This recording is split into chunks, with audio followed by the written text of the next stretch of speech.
Yo, c'est Manga Croustillant et aujourd'hui on se retrouve pour la vidéo bilan et achat lecture du mois d'octobre 2025. Alors déjà, mois d'octobre, mois d'Halloween. Comme vous voyez, j'ai aussi refait un peu la déco, j'ai rajouté quelques posters que j'avais. Alors celui de là-haut risque peut-être de changer en fonction des vidéos, je verrai, j'en ai plusieurs. J'essaierai peut-être de tester aussi pour voir lequel rend le mieux. Mais on va commencer tout de suite du coup avec les nouveautés que j'ai lues. Alors il y en a quelques-unes malgré la vidéo que j'avais faite, comme quoi je voulais pas forcément commencer des nouvelles séries. Il y en a deux qui sont terminées, de nouvelles séries, et deux autres que j'ai commencé, voilà, parce qu'elles me tentaient, en vrai, ça faisait un moment que ça me tentait, donc j'ai quand même essayé. Et la première lecture que j'ai faite, c'est un truc spécial Halloween, c'est Shibatarian, terminé en 5 tomes, le cinquième qui est sorti aujourd'hui même, en plus je crois d'ailleurs, aujourd'hui où je tourne cette vidéo. Alors à la base, j'en avais parlé fait dans le précédent bilan, mais je voulais pas vraiment acheter la série, j'avais surtout pris parce que j'ai tombé sur la couverture du tome 4, et je me suis dit tiens, avec la couverture du tome 5, ça fait une petite frise qui était sympa, je me suis dit tiens, les graphismes ont l'air d'être cool. Spoiler, ça ressemble pas vraiment à ça. Si on regarde par exemple la couverture du tome 1, on est même pas le tome 1, ça sont vers la couverture du tome 1, on est peut-être plus sur un truc qui se rapproche un peu de ce style-là, avec voilà, des dessins un peu, on voit au niveau des visages, c'est assez particulier, faut aimer, c'est un peu, je vais pas dire enfantin, mais un petit côté brouillon et crasseux, quasiment. Alors de quoi ça parle? On va suivre Hajime Shibaya, qui se trouve ici, qui est enterré, qui va au début de l'histoire, est enterré en fait sous un cerisier. Et un personnage, Hajime Saito, qui va être un peu notre héros, qui va le découvrir, qui va essayer de le sortir un peu de là. Dans le premier chapitre, on va apprendre vite fait comme un Saito, il n'a pas trop de potes non plus au collège, enfin dans son école. Et Hajime, c'est pareil, il est un peu le mec invisible que personne ne remarque dans l'école. Ils vont se dire, tiens, on va essayer de faire un film pour essayer voilà, de montrer un peu ce qu'on sait faire et pour passer un peu le temps et même pour s'amuser, parce que les deux Hajime là, ils vont pas se traîner un peu du temps ensemble et regarder pas mal de films et c'est une petite culture cinématographique. Ils vont se dire, ouais, on va essayer de faire un film, on va l'appeler comment? On va essayer de l'appeler Shibatarian, et ça sera un truc un peu, une sorte de petit thriller, comme ce qu'on va voir par exemple pour ceux qui ont eu 20th Century Boy, un truc qui essaye un peu de prédire l'avenir avec une sorte d'apocalypse où tu as un mec qui va dire, ok, moi je vais être le méchant et toi tu devras m'arrêter et à la fin tu devras me tuer. Et on va suivre un petit peu tout ça durant l'histoire. Il y a des petits twists un peu intéressants, notamment à la fin du premier chapitre, un truc que tu vois vite fait venir, mais qui est quand même plutôt bien amené quand même dans la façon dont c'est présenté. Mais on va suivre voilà, un peu leur parcours avec quelques années plus tard, qu'est-ce qui se passe, le film qui commence vraiment à se réaliser, les gens qui se rendent compte qu'en fait, qui se découvrent un peu plus, alors qu'avant, Shibata, c'était quelqu'un vraiment qu'on voyait pas, là tout d'un coup ils se disent tiens, il a quand même une grande importance et on le voit quasiment un peu partout. Je ne vais pas trop en dévoiler. Le premier tome, eh bien, je trouve peut-être le défaut de la série, c'est que ça va assez vite. On nous présente un peu les personnages, le principe de l'histoire, et je crois moitié du premier tome, quasiment, on part sur un truc en mode ok, là vraiment on voit que c'est bien lancé, on est vraiment plein d'action. Il y a déjà eu, je sais pas combien de morts qui ont été faits un peu hors champ, et on est vraiment déjà bien lancé en mode ok, vraiment t'as l'impression enfin, loin d'une introduction, on est vraiment sur un truc qui avance bien. Et tome 3, on a quasiment un peu la conclusion de cette histoire sur enfin, le principe de base, sur l'histoire principale, sur le film Shibata, sur ce qui se passe, sur l'invasion un peu qui arrive sur Terre et essaie de décimer peut-être un peu les humains qui est mise en place et qui se termine. On a les tomes 4 et 5 qui sont pas forcément en reste non plus, parce que ça fait ce qui se passe un peu après ce qui s'est passé, après le drame, après le désastre de Shibata, et est-ce que Shibata est effectivement complètement disparu? On va essayer de découvrir ça. Ça se lit, c'est peut-être pas forcément une lecture que je recommandais, mais si vous êtes à la recherche peut-être d'un petit récit pour Halloween qui est assez court, qui voilà, a des petites références, c'est un peu... lors de ma lecture, il y a quelques trucs, Just 20th Century Boy, je vous ai dit, ça m'a fait un peu penser à ça, et pareil, ça m'a fait penser un peu à certains types de Tatsuki Fujimoto, notamment à un moment, un chapitre, voilà, ça parle un peu de films, de références aussi à des films de la pop culture, et si j'arrive à retrouver peut-être un peu la page qui en parle, mais on a pareil un chapitre qui... et un peu des trucs qu'on peut voir avec ce qu'on peut voir des fois avec Fujimoto, notamment voilà, le film Shibatarian, vite fait pour spoil, mais en gros le film qui s'appelle Shibatarian va quand même être projeté à un moment dans la réalité, dans la série, donc ça n'a pas vraiment encore un truc fictif, mais ça a quand même un lien avec ça. Voilà, ça se lit bien, je ne vais pas forcément vous en dire plus, les dessins c'est ok, mais je trouve qu'il y a quand même quelques trucs un peu what the fuck dans la série. Mais voilà, si vraiment vous êtes à la recherche d'une petite lecture sympa, pourquoi pas, pour essayer de passer le temps et voir un truc un peu d'horreur, même si c'est pas vraiment dans le gore, c'est plus un peu vite fait des trucs pour essayer, des trucs un peu surnaturels pour essayer d'effrayer les gens. Mais bon, c'était un peu ma petite lecture pour Halloween et voir ce que ça allait donner. Par la suite, on va parler d'un light novel, Une fleur venue d'ailleurs, terminé en 2 tomes. Alors les couvertures étaient très jolies, je me suis dit, vas-y, on va quand même essayer de tenter. Et ça avait l'air de parler d'un truc un peu de royauté, dans des pays un peu imaginaires, avec des royaumes et une noble qui se retrouve trahie, parce qu'on va suivre Bertine, qui est un peu notre héroïne ici, alors les noms des royaumes, je me rappelle plus forcément, je crois qu'ils ont marqué peut-être un peu derrière. Ouais, je le vois pas, mais en gros, elle est la fille d'un premier ministre d'un royaume et elle va se marier évidemment avec quelqu'un, mais alors que la guerre faisait rage, c'est un peu terminé, et pour essayer de payer les dettes, elle va être vendue à un des princes, une personne d'un pays voisin, pour essayer d'éponger une partie des dettes. Sauf que quand elle va arriver dans ce pays, en fait, ils vont se rendre compte que maintenant, en fait, nous, ça m'intéresse pas d'avoir une femme, moi ce que je veux c'est l'argent, donc tu peux essayer de repartir chez toi. Sauf qu'elle, elle est en mode bon, je vais pas forcément rentrer chez moi parce que finalement je vais revenir alors que ça mettra peut-être le déshonneur sur ma famille. Je vais dire bon, qu'à ça ne tienne, je vais rester dans ce royaume et je vais essayer de mener une vie un peu prospère en essayant de faire développer un peu le commerce et voilà, mener ma vie en gagnant de l'argent et essayer peut-être même de prospérer et de faire fructifier un peu l'argent et développer un peu plus le pays, parce qu'elle va se rendre compte que finalement il y a des choses, il y a des petites injustices qui ont lieu, et avec ses connaissances, son père qui l'a bien éduquée, le fait qu'elle est la fille d'un premier ministre, elle va essayer de pousser un petit peu là-dedans et se développer, se créer un réseau, et au fur et à mesure, essayer de se rapprocher un peu des différents personnages en étant quasiment une personne à part entière de ce royaume.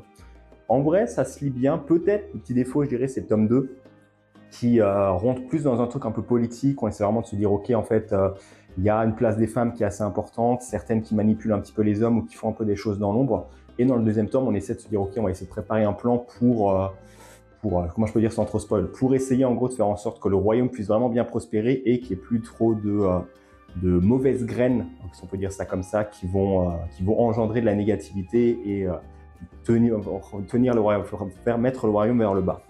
Mais ça se lit bien, ça reste un petit light novel qui reste pas forcément trop battre un canard, mais voilà, qui fait bien le taf. On a de belles illustrations aussi, c'est d'ailleurs un peu pour ça aussi que j'avais pris. Il y a un coffret d'ailleurs si ça vous intéresse avec quelques illustrations un peu bonus qui peuvent faire, que j'aurais pu d'ailleurs accrocher là aussi, c'est vrai, ce sera peut-être pour une prochaine fois. Mais ouais, ça reste, je pense, pas ma plus grande découverte, je dirais, en thème de light novel, mais je m'attendais à un truc en me disant, ok, ça peut être bien, effectivement, c'était très bien, ça a répondu à ses attentes. Pour les prochaines séries, alors c'est des séries en cours qui sont encore en cours, que j'ai voulu commencer. La première, c'est Volundio, Chronique des lames sacrées, c'est ça, ouais, Chronique des lames sacrées, qui, alors certains reconnaissent peut-être un peu le style graphique, c'est le même auteur que Elk, qui pareil, un truc un peu dans un mode un peu fantaisiste, qui me tentait pas forcément trop, je vous avoue, mais là je me suis dit, tiens, Volundio, c'est peut-être l'occasion de tester, et parce qu'en vrai, le style graphique de l'auteur, même s'il est un peu enfantin, je trouve, enfin enfantin, assez particulier, ça se rapproche un peu plus, je trouve, de la BD, ou ce qu'on peut avoir des fois sur, si on montre un peu des pages avec les visages des personnages, ce qu'on peut avoir sur les mangas franco-belges, je trouve. Ça a quand même un aspect, je me suis dit, ça pourrait être intéressant de découvrir, et même, on a quand même des fois des pages assez sympathiques avec de bonnes mises en scène. Et en gros, de quoi ça parle? Alors, on va suivre Cléo, je crois que c'est pas titre, Cléo, qui est un mercenaire qui sera envoyé pour affronter un ennemi assez puissant, un barbare qui mènerait la zizanie dans un pays. Il va être emmené avec plusieurs mercenaires pour essayer d'arrêter ça. Il va se passer quelques petits trucs, je vais pas forcément trop en dévoiler, mais en gros, il va rencontrer, alors je sais même plus comment elle s'appelle maintenant, la fille, mais en gros, la fille lapine ici qu'on voit sur la couverture. Ils vont travailler ensemble, ils vont se retrouver à un moment de fil en aiguille en se disant, bon, il y a la guerre un peu partout, on a un royaume, on trouve un château un peu abandonné. Est-ce qu'on n'essaierait pas de se faire une petite vie tranquille, une petite ville, essayer de mener notre vie prospère là-dedans, en dehors des batailles, et pourquoi pas essayer d'ouvrir une auberge, si les doigts de ça, mais ils vont se dire on va ouvrir une auberge pour que les gens puissent venir et faire un cadre un peu convivial. En gros, dans un monde des guerres, ils essayent de vivre de manière un peu saine et un peu tranquille, mener une vie tranquille, loin de la guerre. C'est une petite introduction, je trouve. On nous parle aussi un peu de concepts magiques, notamment les lames sacrées, je ne vais pas en dévoiler plus, mais si c'est dans le titre, c'est que ça a aussi une grande importance et que ça aura peut-être son importance par la suite. On a quelques personnages qui se présentent, notamment sur la fin, avec quelques-uns qui ont l'air d'être des personnages qu'on verra peut-être un peu plus. C'est vrai qu'au début, ça tourne surtout sur Siléo et la fille lapine. Graphiquement, c'est bien. On est un peu sur l'introduction. Je pense que, peut-être niveau. J'attendrai de voir le tome 2 et 3, voir un peu ce que ça donnera, mais c'est plutôt prometteur pour le moment. Et l'autre série que j'ai commencé, c'est Maoromi, Chronique architecturale de l'espace-temps, si je dis pas de bêtises. Ouais, c'est de l'espace-temps. Un titre de Kei Toomey que j'aime bien. Voilà, j'en ai déjà parlé plusieurs fois avec Jimbo So Sister, Sing Just to Die For Me, ou Luno encore, voilà, un autre de one-shot.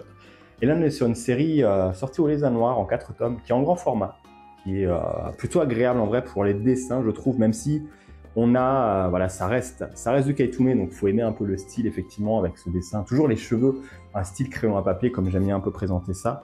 Mais on a des fois aussi, j'essaie de trouver une page, voilà, par exemple là, on a des fois des belles doubles pages, qui sont de bel effet, qui je trouve avec en grand format rendent un peu bien. Alors c'est un peu bizarre, on va suivre le récit, on va suivre un peu un architecte qui est, alors j'avoue les noms des personnages, Niwa, étudiant, voilà, un étudiant en architecture qui qui va partir à un moment visiter une maison qui va être démolie. Il va toucher à une porte un peu bizarre, il va voir comme des sortes de souvenirs de ce qui s'était passé à l'époque dans cette maison, comme si la maison avait un souvenir, un regret qu'elle voulait essayer d'assouvir, se dire ok, avant vraiment que je sois détruit, j'aimerais bien que cette chose à laquelle c'est les regrets vite fait que j'ai soit apaisés. Il va rencontrer une fille aussi assez rapidement qui finalement a un peu le même style de pouvoir que lui, qui peut voir aussi un peu des choses en allant dans des maisons. Et on va suivre de chapitre en chapitre. Voilà, ils vont arriver dans certaines bâtisses, loin d'être détruits ou assez anciennes. Ils vont essayer de découvrir un peu leur histoire, ce qui s'est passé, les occupants qui étaient là un peu avant, même les architectes. Il y a une histoire où on apprend qui était l'architecte qui a construit une certaine maison. Et ils vont essayer un peu de résoudre les tracas, voilà, de ces maisons. Par exemple, le moment où une maison voulait voir la mer, elle voulait avoir une vue sur la mer. Une autre, c'était remettre une lettre à quelqu'un qui avait disparu. Et c'est un peu globalement ce qu'on va faire. C'est plus de la visite guidée, je trouve, et de la présentation de lieux architecturaux. Mais c'est particulier parce que c'est vraiment des histoires annexes. Moi, je m'attendais peut-être à avoir un petit récit avec un fil rouge qui se dessine. Il se dessine timidement. On voit c'est surtout un peu avec Niwa, notre héros. Niwa, notre héros, qui, pareil, est architecte, qui a récupéré la maison de son grand-père, mais c'est pas forcément trop quoi en faire. Il est en mode, est-ce que mes études me plaisent vraiment? Est-ce que j'ai vraiment des bonnes idées pour tout ça? Donc, on développe ça un petit peu, mais ça reste, je trouve, assez timide pour moi au niveau fil rouge. Mais rien que pour les graphismes, je dirais, et pour le fait de visiter un peu des lieux emblématiques, des lieux, des maisons, des bizarreries peut-être un petit peu aussi. Je pense que ça peut valoir le coup d'œil et de découvrir un petit peu de la suite ce que fait l'auteur. Pour la suite, on va parler des séries en cours. On va essayer d'aller assez rapidement en commençant avec Mon ami des ténèbres, tome 18, déjà 18e tome. En vrai, alors ça reste toujours super cool, je trouve, et t'as même des phases un peu, enfin des parties que j'ai vraiment bien souri, c'est un peu le truc, un peu l'aspect enfantin, notamment premier chapitre où on voit un peu parce que pour ceux qui se rappellent pas, mais à la fin du dernier tome, les enfants étaient allés voir, enfin les filles étaient allées voir dans la chambre des garçons pour essayer de discuter, parler un peu amour et tout ça. Et le premier chapitre, en gros, on revoit les filles dans leur chambre, alors que normalement elles sont censées dormir, essayer d'envoyer des messages ou parler un peu avec les garçons, parler un peu de leurs histoires de cœur, vite fait un petit peu comme ça, mais en étant un peu caché, genre. Et il y a une page, genre toute mignonne, tu tournes la page et tu vois Nishimura ici, totalement, voilà, avec des joues rouges, un peu intimidé, mais en mode super timide, qui envoie un truc à Takada en disant, ouais, on a quand même passé un bon moment et j'aimerais bien te voir. Je trouve que ça reste super mignon un peu de ce côté-là. Et pareil, on a, ce que j'aimerais voir ici, ouais, la page un peu, un truc vraiment cool. Et en vrai, qu'on remarque, parce que c'est vrai que on voit un peu la page et on voit Nishimura qui se dit, mais attends, en fait, ça fait un moment que les gens m'appelaient plus forcément m'appelaient plus la sorcière des ténèbres, comme c'était le cas au début de la série. Est-ce que ça serait pas peut-être un peu Takada qui essaye de me pousser, enfin, qui essaie de pousser les autres pour qu'ils arrêtent de me dire ça? Surtout que lui, il sort à chaque fois, mais de manière plutôt affective, alors que les autres, c'était plus pour dénigrer. Souvent, elle va te maudire, la sorcière des ténèbres. Et en vrai, c'est cool, parce que clairement, je vous ai dit le passage, là, on voit ça, et c'est vrai que du coup, tu lis le passage, tu te dis, mais c'est vrai, en fait, ça fait quelques tomes, on voit quasiment plus les autres personnages la traiter comme ça, et tu vois un peu l'évolution, l'auteur essaie de revenir un peu sur l'évolution, sur les passages, comment est-ce que les personnages vivent et ont grandi, voilà, ont grandi quasiment tous les deux, et même leur mentalité ont un peu grandi là-dessus. Je trouve que ça reste mignon, je trouve que c'est plus enfantin par rapport à l'autre tome, le dernier tome qui était plus, qui commençait à mettre un aspect relation et était plus trop enfant, mais enfant-ado, commence à se rapprocher un peu là-dessus. Après, je dis ça, la fin du tome nous montre un petit peu, alors comment ça s'appelle de nouveau, Kasahara, voilà, Kasahara présente un peu son point de vue sur Takada en disant, tiens, comment est-ce que je l'ai vu et comment est-ce que ma relation avec lui et mes sentiments se sont développés pour lui. Voilà, je trouve que ça reste mignon, mais ça reste aussi très intéressant à lire. Par la suite, j'ai lu Pokémon épée bouclier, tome 3. Très cool, ça reste un peu de l'aspect Pokémon, on voit encore un peu la suite des épreuves des arènes. Un point intéressant, c'est le tome 1 était centré sur Violet, le tome 2 sur Écarlate. Là, c'est un peu les deux, surtout qu'à un moment, ils se croisent, puis finalement, à la fin du tome, ils se croisent et changent quasiment des objectifs, genre Écarlate va être contraint d'aller affronter un Pokémon Baron, et comme on voit sur la couverture, de récupérer c'est pas le Motorizard, c'est Miraidon. Ouais, l'autre, c'est quoi? Non, c'est Miraidon. Pour faire quelque chose, j'en dirai pas plus, mais ouais, ça reste divertissant, ça reste du Pokémon, c'est plutôt bien amené, on voit encore un peu la quête des badges et l'évolution des personnages, mais ça reste encore un peu mystérieux sur certains points. On a Crescent Moon de Dance with the Monster, tome 5, qui revient un peu plus sur le passé d'Elsie, sur sa création, le fait qu'elle est peut-être pas finalement celle à laquelle on penserait. Elle n'a pas forcément trop de visage non plus d'un villageois, ou elle serait peut-être pas forcément morte. Je vais pas trop en dévoiler parce que je trouve, j'en ai déjà dit un peu beaucoup, mais ouais, on dévoile les mystères et je comprends déjà le tome 4, je comprenais un peu plus parce que j'avais au début, tome 3, j'avais peur en me disant merde, comment est-ce que tu arrives à finir cette série en 6 tomes. Tome 4, ça commençait à aller un peu mieux. Tome 5, pareil, je me dis ok, il y a moyen que le prochain tome arrive à conclure de manière assez bien ou vraiment de très bonne manière la suite du récit pour avoir une bonne conclusion. On est arrivé à l'école des démons, tome 30, incroyable. Fin de l'arc des arrache-cœurs, enfin. On a les professeurs qui s'arrachent, qui s'acharnent. On a le traître aussi qui se fait avoir, qui doit répondre un peu de ses actions. Iruma qui prend aussi un petit peu cher. Alors j'ai une page que j'ai bien aimée aussi, que j'aimerais peut-être un peu vous montrer. Mais on va vraiment les profs essayer de donner un peu plus du leur pour voilà, larguer cette page-là. Il est un peu oppressante. En train de compter, tout d'un coup, tu as plein de mains qui commencent à arriver un peu là-dessus. Mais tu as un peu cet aspect d'oppression, le fait en mode merde, mais Iruma, en fait, il est peut-être un peu dans la merde et les professeurs arrivent quand même à bien gérer, malgré les combats et les preuves qu'ils ont dû faire subir aux élèves, ils arrivent quand même à bien se débrouiller. Je ne vais pas dire si la résolution de l'épreuve de l'arrache-cœur, mais je suis plutôt content quand même de la résolution, de comment ça s'est terminé, le ou les gagnants, s'il y en a. Je vous laisserai découvrir ça de votre côté, mais ouais, ça reste toujours une très très bonne série. Vraiment. Par la suite, on va parler d'une fin de série, Solo Leveling tome 19. Alors fin, vite fait, à la fin on nous tease qu'il y aura Solo Leveling Ragnarok, j'essaie de voir si je trouve un peu la page, qui sera un peu la suite de l'histoire, mais en suivant l'arrivée en mars 2026, en suivant un peu la vision du fils de Sun Jin-woo. C'est ouais, peut-être le moins mon tome, je dirais, par rapport aux autres, parce que clairement, les 3 quarts du tome, en fait, c'est juste suivre le fils de Sun Jin-woo qui essaye d'augmenter en solo, d'affronter des ennemis qu'on a déjà vus, voilà, les ombres un peu de son père qu'il a essayé d'entraîner. Ouais, ça reste de la baston. Je pense que pour les fans de baston, de power leveling et des personnages surpuissants, ils ont bien dû aimer un peu ce passage. Je vais pas dire que ça m'a saoulé, mais voilà, je me disais, j'aurais bien aimé qu'on développe un peu plus les personnages. Heureusement, j'ai été écouté un peu sur la fin avec une belle résolution. Bon, je vous montre un peu une place comme ça, mais une belle résolution sur tout ce qui s'est passé, sur Sun Jin-woo qui finalement continue encore à protéger la Terre, a encore une réputation certaine et a pu inspirer pas mal de monde.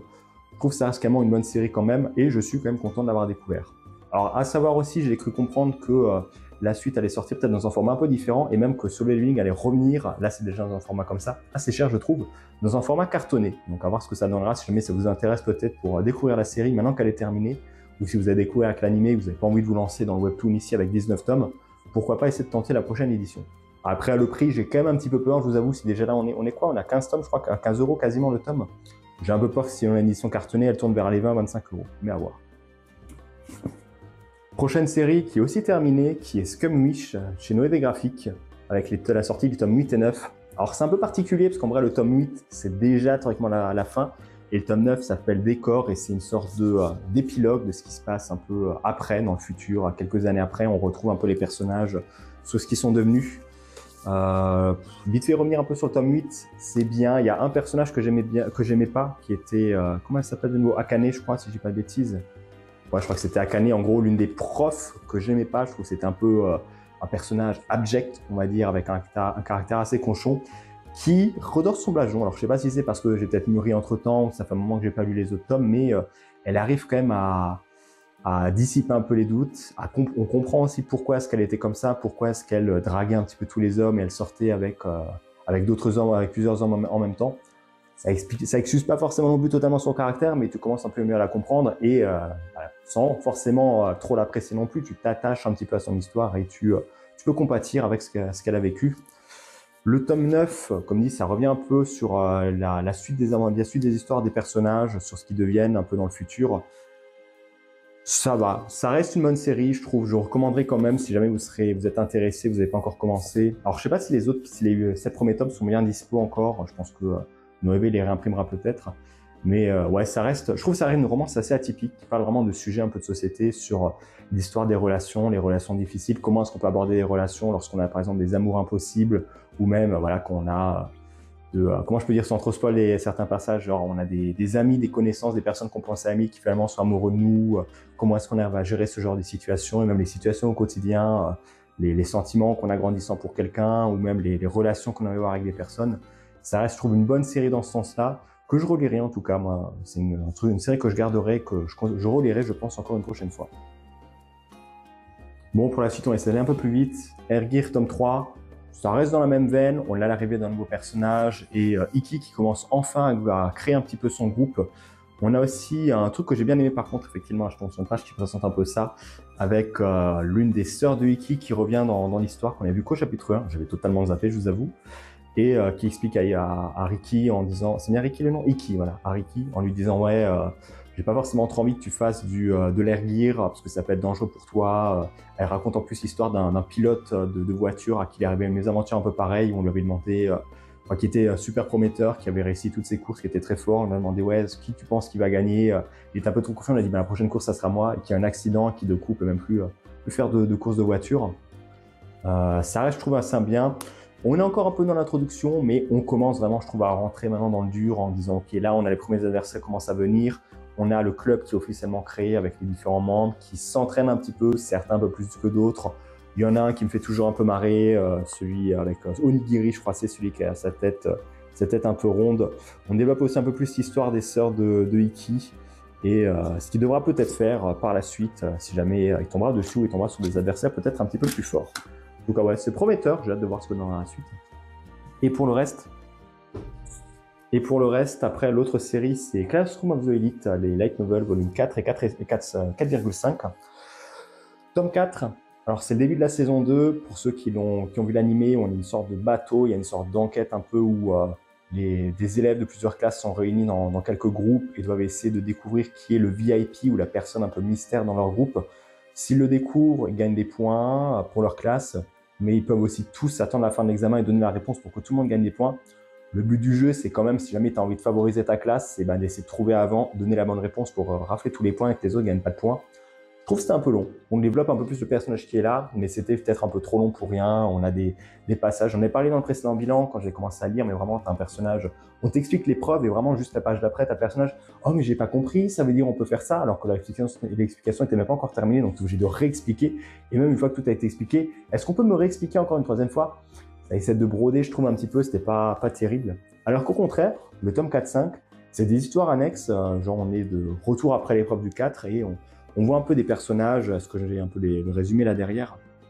Ouais, je pas le résumé, mais en gros, on va suivre un peu quelques personnages, d'autres de différentes classes qui vont être dans des situations assez particulières. Par exemple, une des premières histoires, il y a deux élèves qui sont coincés dans un ascenseur, qui font appel à un autre. Et ce que j'ai bien aimé, c'est genre on appelle un autre, mais un personnage qu'on connaissait pas ou très peu, qui a un lien avec quelqu'un d'autre. Et le chapitre d'après, on nous dit en fait, je vais vous expliquer comment est-ce que j'ai fait pour connaître ce personnage et pourquoi maintenant on a un lien, il a une dette contre moi. Et ça, je trouve que c'était cool. Genre vraiment, tu as des liens entre les histoires, tu approfondis plus ces relations avec les personnages, tout en développant un peu plus le lore et, comme dit, les personnages pour essayer de mieux les connaître et mieux connaître un peu leur caractère dans tout ça. Après, voilà, ce qui se passe, c'est pas non plus des trucs de fou, c'est pas des épreuves qui vont changer la face du monde, mais ça reste, je trouve, des petits moments de tranche de vie que j'ai vraiment appréciés. À voir ce que donnera quand même la suite, mais j'avoue, si la série, je préfère juste les tomes spin-off un peu comme ça qui parlent de trucs annexes, c'est qu'il y a peut-être un souci avec le reste de la série. Mais bon, ça permet de voir aussi un peu quel genre de série j'aime bien regarder. Pour la suite, on va parler d'un des objectifs de l'année que je devais faire, que j'ai lu. Du coup, c'est Mutsuboshi Color. J'ai envie de relire la série. J'en ai parlé aussi dans une vidéo qui est déjà sortie, je crois, ouais, qui est déjà sortie sur la chaîne. On va revenir en détail dessus, mais voilà, ça faisait partie des séries que je voulais relire. Noévé Graphique a aussi annoncé, je crois, la suite pour 2026. À voir, ça va reporter, mais théoriquement, les 2 derniers tomes, on devrait les avoir. Je suis plutôt content. J'en avais parlé un peu dans le bilan, mais voilà, il y avait dans la vidéo, mais il y avait des trucs que je me rappelle plus forcément trop, retrouver un peu les personnages avec leur caractère assez enfantin. Ça m'a plu. Ça reste un petit de série que j'ai bien aimé lire en tout cas, et que je recommande toujours. Clairement, si vous êtes intéressé pour un petit truc. Après, c'est peut-être pas la meilleure non plus. Il y a d'autres séries dans ce style. J'avais cité Mon Ami des Ténèbres, Yotsuba. Barakamon aussi, même s'il est un peu plus dur à trouver maintenant. Mais voilà, si vous êtes intéressé par une petite série, je pense Tranche de vie, où il se passe des petits trucs un peu mignons avec des enfants ou des trucs un peu enfantins, pourquoi pas essayer de découvrir Mutsuboshi Color. Pour le reste, maintenant, les séries que je vais encore lire, enfin que je continuerai à lire pour la prochaine fois, il y a déjà King of End, qui est le dernier objectif de ma liste de l'année que je dois essayer de remplir, qui a 19 tomes. J'ai commencé à lire et j'ai lu vraiment les 3 premiers tomes et bon Dieu, mais qu'est-ce que c'est bien. Ça prend peut-être un peu son temps, je trouve, mais dans un truc un peu furieux, chasse à l'homme, et essayer de grimper un peu pour essayer de devenir le roi des fourmis et accéder à plus de pouvoir. C'est très cool, j'ai hâte de voir ce que la suite me réservera. Il y a un passage, je crois que c'était tome 2 ou 3 quasiment, je vais pas dire un peu gore, mais assez particulier. Je sais que ça m'avait choqué un peu à l'époque. Je vais pas dire que ça m'a choqué, mais il me semblait que c'était plus brutal que ça. Donc peut-être qu'à force de grandir, je me suis habitué un peu à voir des choses comme ça, qui est peut-être pas mon signe, hein, parce que quand vous voyez le truc, c'est quasiment une tentative de viol. Donc de me dire que je suis commencé à habituer à ça, c'est qu'il y a un petit souci là-dessus. Mais bon, en vrai, comme dit, je l'avais peut-être revu un peu comme ça à l'époque, mais c'est pas... ça, je vais pas dire que ça reste enfantin, mais ça va pas jusqu'au bout et ça atteint pas la limite. Ça atteint pas la limite où tu te dis, ok, là vraiment, red flag, tu vois que c'est le truc, ça en parle, mais ça montre pas en tout cas. Mais ouais, hâte de voir ce que donnera la suite en tout cas. On a Chainsaw Man tome 20 que j'ai acheté aujourd'hui, donc je n'ai pas encore eu le temps de le lire. À voir. J'ai regardé le film Raze aujourd'hui. Non, le jour, j'ai dit aujourd'hui. J'ai regardé le film The Race hier au moment où je chante cette vidéo. C'était bien, à voir, je sais plus ce qui se passe vraiment dans ce tome, donc ce sera un peu nouveau la redécouverte on va dire, même si Chainsaw Man, ça a des hauts et ça a des bas. Rory Dragon tome 2, alors pareil, acheté juste aujourd'hui, j'ai pas encore eu le temps de voir ce qu'il y avait. Il y avait des stickers un peu offerts avec, donc c'est plutôt cool. Hâte de voir ce que ça donnera et si on a des nouveaux personnages peut-être qui vont revenir ou apprendre un peu plus sur le caractère de Rory. Et je crois qu'il avait développé un nouveau pouvoir à la fin du précédent tome. On a un Rayasumi, tome 9, que je pensais pas qu'elle allait sortir, j'avoue, c'est un peu la surprise en librairie. À voir ce que ça donnera aussi. On a alors un titre que j'attends un petit peu plus, c'est Isekai'ra, volume 2. J'attends vite fait, j'avais participé au financement participatif. Peut-être le truc un peu dégoûté, si vous voyez, il y a une sorte de vernis sélectif un peu sur la couverture qui n'est pas sur le tome 1. Et pareil, alors là, j'ai pas le tome 1, mais en gros, les numéros, les noms et tout ça sont pas alignés avec le tome 1. Je trouve un peu dégueulasse. Alors, je sais qu'il y a une réédition du tome 1, mais si tu es obligé de racheter une réédition alors que tu avais déjà, à l'époque, acheté le tome en version basique, c'est un peu dégueulasse de faire ça, mais bon, à voir ce que ça donnera. Je pense que j'espère qu'il n'y a pas de suite, je vais dire, parce que c'est quoi, si c'est 12 € quasiment. Mais bon, je pense que le concept du volume 1 était bien et a été bien déjà poussé, donc j'espère que ça ne sera pas une série longue pour essorer un petit peu tout ça. Et le dernier tome après que je lirai, ça sera Hellsing volume 3, qui, je me rappelle même plus, j'avoue, si je crois on avait commencé la guerre un peu face aux Allemands. À voir un peu ce que réservera la suite. En tout cas, j'ai hâte. Ouais. Je regarde un peu quelques images ici, ça a l'air prometteur et hâte de voir ce que donnera la suite. J'aurai d'autres achats, je pense aussi encore à faire durant le mois prochain, mais ce sera un peu la surprise, on verra ce qui sortira. Même si j'essaie de me calmer un peu, il y a quelques séries que j'ai arrêtées, et même sur les achats, il y a certains trucs, je suis en mode, est-ce que ça je vais continuer, est-ce que ça je vais pas continuer? On en parlera peut-être dans une vidéo, mais ouais, il y a encore des trucs, je pense que je vais bientôt arrêter ou je vais bientôt vendre. Et voilà, on va s'arrêter là pour cette vidéo bilan achat lecture manga. N'hésitez pas à me dire ce que vous en avez pensé, s'il y a des lectures en commune ou des choses que vous aimeriez peut-être lire ou j'aimerais que vous ayez peut-être plus d'informations. Si c'est le cas, et si vous avez aimé la vidéo, n'hésitez pas à liker, commenter ma chaîne si ce n'est pas fait. Et sur ce, je vous dis bye tout le monde.